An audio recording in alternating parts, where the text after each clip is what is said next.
The office had not always felt this quiet. When Emily Carter first joined Northbridge Consulting in Chicago, the place felt alive, phones ringing, people laughing too loudly near the printers, meetings that ran longer than planned. Over time, the noise faded into routine. Work became efficient. Conversations became short. Everyone learned to keep their private lives outside the glass walls. Emily fit that rule well. She arrived every morning at 8:15, coffee in hand, cardigan neatly buttoned. She did her job well, never complained, never asked for attention. At 39, she carried herself with calm care, the kind that came from years of putting others first. She had once imagined her life would feel fuller by now. Instead, it felt quiet in ways she could not explain. Daniel Ross noticed her. Before he spoke to her, he noticed how she always paused before sitting at meetings, choosing the seat farthest from the door. He noticed how she listened carefully, even when others spoke over her. He noticed how she smiled politely, not warmly, as if she had learned to save her real emotions for safer places. Daniel was 42, married and respected at the firm. He had been promoted twice and trusted often. People described him as calm, steady, dependable. No one described him as lonely, though that word followed him home every night. At work, Emily and Daniel shared projects, deadlines, and long hours. They emailed more than they talked. When they did speak, it was brief and professional. "Can you review this? Looks good. I'll update the numbers." That was all. The silence between them felt clean, safe. Emily liked it that way. Silence meant control. Silence meant nothing could go wrong. At home, control was harder. Her husband, Mark, was not unkind. He was simply distant. Their evenings passed with television, noise, and separate phones. They talked about bills, groceries, and plans they never seemed to keep. When Emily tried to talk about her day, Mark nodded without looking up. Eventually, she stopped trying. Daniel's marriage followed a similar pattern. His wife Laura was busy, tired, and emotionally far away. They shared a house, not a life. Conversations were polite, careful, and empty. Daniel often felt like a guest in his own home. Neither Emily nor Daniel spoke about these things. They didn't need to. Weeks passed, then months. The silence at work remained until the elevator broke. It was a small thing, annoying, but temporary. The building sent an email asking employees to use the stairs until repairs were complete. That Tuesday afternoon, Emily left her desk later than usual. She climbed the stairs slowly, heels clicking, breath shallow. Her chest felt tight, though she told herself it was just the climb. The break room was empty when she arrived. She poured coffee and leaned against the counter, staring at the wall. Her mind drifted, as it often did now, to thoughts she didn't want to have. Thoughts about time passing, about feeling unseen, about the quiet ache she carried without a name. The door opened behind her. She didn't turn right away. She knew who it was. Daniel stepped in, sleeves rolled up, tie loosened. He stopped when he saw her, as if unsure whether to leave. The room felt smaller with him in it. They stood there, no words. Just the sound of the coffee machine finishing its cycle. Then Daniel spoke. "Emily." It wasn't loud. It wasn't casual. It was careful, almost hesitant. Her name hung in the air longer than it should have. She turned slowly. "Yes." For a moment, he said nothing.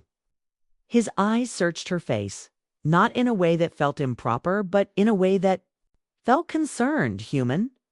"I just wanted to ask," he said. "Are you okay?" The question surprised her. No one at work ever asked that. No one at home did either. "I'm fine," she said quickly, too quickly. Daniel nodded, but he didn't look convinced. "You've been working a lot. Just wanted to check." Emily wrapped her fingers tighter around her mug. She didn't trust her voice, so she nodded. "Thanks," she said. Another pause. Longer this time. Daniel stepped back. "Well, I'll let you get back." When he left, Emily realized her hands were shaking. She stayed in the break room, longer than necessary, staring at the door he had just walked through. Oh. Her chest felt warm and uncomfortable, like something had been stirred awake. That night, she lay in bed next to Mark, listening to his steady breathing. Her eyes stayed open. Daniel's voice replayed in her mind not what he said, but how he said her name. She told herself it meant nothing. The next day, she arrived. Early, Daniel was already there.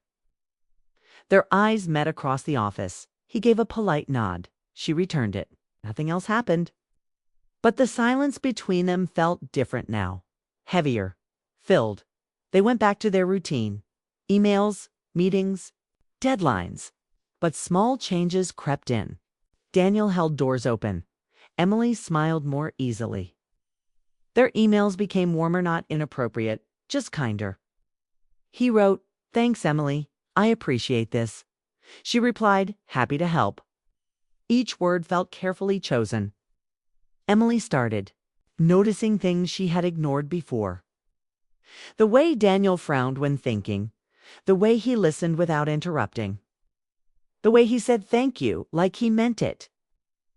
Daniel noticed her laugh, soft and quick, like she didn't use it often. He noticed how she stayed late long after others left. He noticed how tired she looked some days, as if carrying more than work. They still didn't talk much, but when they did, it stayed with them. One afternoon, Emily dropped a folder near the printer. Papers spilled across the floor. Daniel knelt to help her gather them. Their hands brushed. It was brief, accidental. Still, Emily felt the touch long after it ended. "Sorry," Daniel said, standing quickly. "It's okay," she replied. They didn't meet each other's eyes. That evening, Emily sat in her car after work, hands on the steering wheel, heart racing for no clear reason. She felt guilty and confused. Nothing had happened. Nothing had been said, and yet something had changed. At home, Mark talked about his day. Emily listened. She nodded. She smiled when expected. Inside, she felt far away. Days moved faster after that. The office grew quieter as winter approached. The city outside turned gray and cold. Emily and Daniel shared more projects, more time. One late afternoon, the power flickered. The lights dimmed. A few people laughed nervously. Emily looked up from her desk and saw Daniel watching her. Not staring, just looking. Their eyes held for a second too long. Daniel looked away first. That night, he sat alone in his car before driving home. He rested his forehead against the steering wheel and closed his eyes. "Ness is nothing," he told himself. But the silence no longer felt safe. It felt full of words waiting to be spoken. The silence could no longer hold. After that week, Emily felt it every time she stepped into the office. It followed her through the glass doors, sat beside her at meetings, waited at her desk. Once felt calm, now felt alive, restless, demanding. Attention. Daniel felt it too. They no longer needed excuses to notice each other. It happened naturally. A glance across the room, a pause before speaking, a shared look that said more than words ever could. They stayed careful, too careful. Emily told herself she was imagining things, that she was tired, that nothing had changed. But she caught herself waiting for Daniel's emails, reading them twice, feeling something warm rise in her chest when he signed his name. Daniel tried to keep distance. He reminded himself of his marriage, of rules, of lines that should not be crossed. Still, his thoughts returned to Emily without permission. He wondered if she was eating lunch, if she was sleeping well, if she felt as empty as he did. One Friday evening, a storm rolled into the city without warning. Rain slammed against the windows, darkening the sky before sunset. Many employees left early. The office thinned until only a few desks remained occupied. Emily stayed. She told herself she needed to finish a report. The truth was, she didn't want to go home yet. Daniel noticed the time. He noticed the storm. He noticed Emily still typing, shoulders tense, hair falling loose from its clip. He hesitated. Then he stood and walked over. "You're still here," he said quietly. She looked up, surprised. "So are you?" He nodded. "I was about to leave. Thought I'd check." The lights dimmed automatically as energy-saving mode kicked in. The office felt different, now quieter, softer, almost private. "You should head out," Daniel said. "The weather's getting worse." Emily sighed. "I know. I just wanted to finish this." He studied her face. "You don't always have to be the one who stays late." Her fingers froze over the keyboard. "That's easy to say," she replied softly. Daniel felt something tighten in his chest. He lowered his voice. "Emily, can I ask you something?" She swallowed. "Okay." He paused, choosing his words carefully. "Are you happy?" The question landed hard. She looked away. "That's not a simple question." "No," he agreed, "but it's an honest one." Emily laughed quietly, without humor. "I don't think I've been honest with myself in a long time." Silence settled between them, thick but calm. Daniel leaned against the desk, hands in his pockets. "I feel the same." She looked up at him then, really looked at him. The lines of tiredness around his eyes, the weight he carried without speaking. "I don't want to cause trouble," Emily said. "I don't want to be someone I don't recognize." "Neither do I," Daniel replied. "But pretending nothing is happening feels worse." Her heart pounded.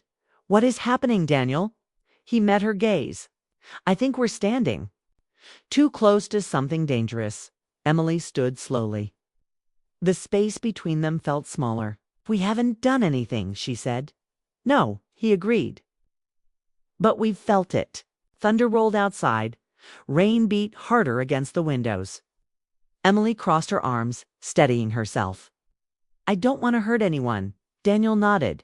"Neither do I." They stood there, caught between desire and fear, neither willing to step forward, neither able to step back. Finally, Emily spoke. "I should go." "Yes," Daniel said quickly. "That's probably best." They walked toward the elevators together, neither speaking. When the doors opened, they stepped inside, standing on opposite sides, hands clenched at their sides. The ride down felt endless. When the doors opened at the lobby, Emily turned to him. "Thank you," she said, "for asking how I am." He smiled sadly. "Anytime." She walked out into the storm, heart racing, knowing something had shifted forever. That weekend was unbearable. Emily tried to focus on her home, her husband, her routine. She cooked dinner, she folded laundry, she listened to Mark talk about work. But her mind kept drifting back to the office, to Daniel's voice, to the look in his eyes. Mark noticed her distance. "You okay?" he asked one evening. She nodded, "Just tired," accepted the answer easily. That hurt more than she expected.